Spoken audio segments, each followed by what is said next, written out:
இன்னைக்கு இந்த வீடியோவில் நம்ம ட்ரோனில் எடுக்கிற ஃபோட்டோஸ் ஆர் வீடியோவை எப்படி மொபைலில் ஈஸியாக டவுன்லோட் பண்ணி பார்க்குறது ஆர் ஷேர் பண்ணுறது அப்படின்னு சொல்லிட்டு தான் இந்த வீடியோவில் பார்க்க போகிறோம். மறக்காமல் ஸ்கிப் பண்ணாமல் பாருங்கள்.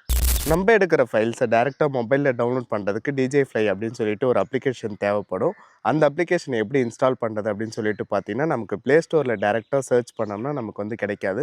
ஸோ கூகுள் ஆர் குரோம்லேருந்து தான் டவுன்லோட் பண்ணுற மாதிரி இருக்கும். அது எப்படின்னு சொல்லிட்டு பார்த்தீங்கன்னா, நம்ம மொபைலில் இருக்க ஏதாவது ஒரு டிஃபால்ட் ப்ரௌசரை ஓப்பன் பண்ணிக்கிட்டு சர்ச் பாக்ஸில் டிஜே ஃப்ளை அப்படின்னு சொல்லிட்டு சர்ச் பண்ணாலே போதும். நமக்கு ஃபஸ்ட் ஆப்ஷனே டிஜே ஃப்ளை டவுன்லோட் சென்டர் அப்படின்னு சொல்லிட்டு தான் வரும்.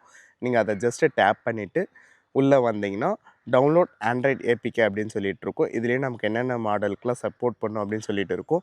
ப்ரீவியஸாக Air2s அந்த மாதிரி N1 கண்ட்ரோலர் வச்சுருக்கவங்களாம் ஆல்ரெடி இந்த ஆப்பை யூஸ் பண்ணுவாங்க. நியூவாக யூஸ் பண்ணுறவங்களுக்குமே RC2 வந்த அப்புறம் இந்த ஆப் இன்ஸ்டால் பண்ணுறது கிடையாது. ஸோ இந்த ஆப்பில் தான் நம்ம குவிக் ட்ரான்ஸ்ஃபர் பண்ணி ஃபைல்ஸை வந்து ட்ரான்ஸ்ஃபர் பண்ண முடியும். ஸோ டவுன்லோட் ஆண்ட்ராய்ட் ஏபிகே அப்படின்னு சொல்லிட்டு ஜஸ்ட்டு டேப் பண்ணாலே போதும்.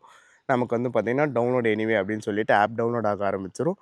இதுக்கப்புறம் மற்ற ப்ரொசீஜர்ஸ் எல்லாமே டிஜே ஃப்ளை ஆப்பில் ஈஸியாக பண்ணிக்கலாம். நமக்கு ஆப் இன்ஸ்டால் ஆன அப்புறம் நீங்கள் ஜஸ்ட்டு ஓப்பன் பண்ணிங்கன்னா நமக்கு இன்டர்ஃபேஸ் வந்து இப்படி தான் இருக்கும். இதில் இந்த கார்னரில் காட்டுற குவிக் ட்ரான்ஸ்ஃபரை யூஸ் பண்ணி உங்களோட ட்ரோனை பேர் பண்ணி அதில் இருக்க ஃபைல்ஸை ஈஸியாக உங்கள் மொபைலுக்கு டவுன்லோட் பண்ணிக்க முடியும்.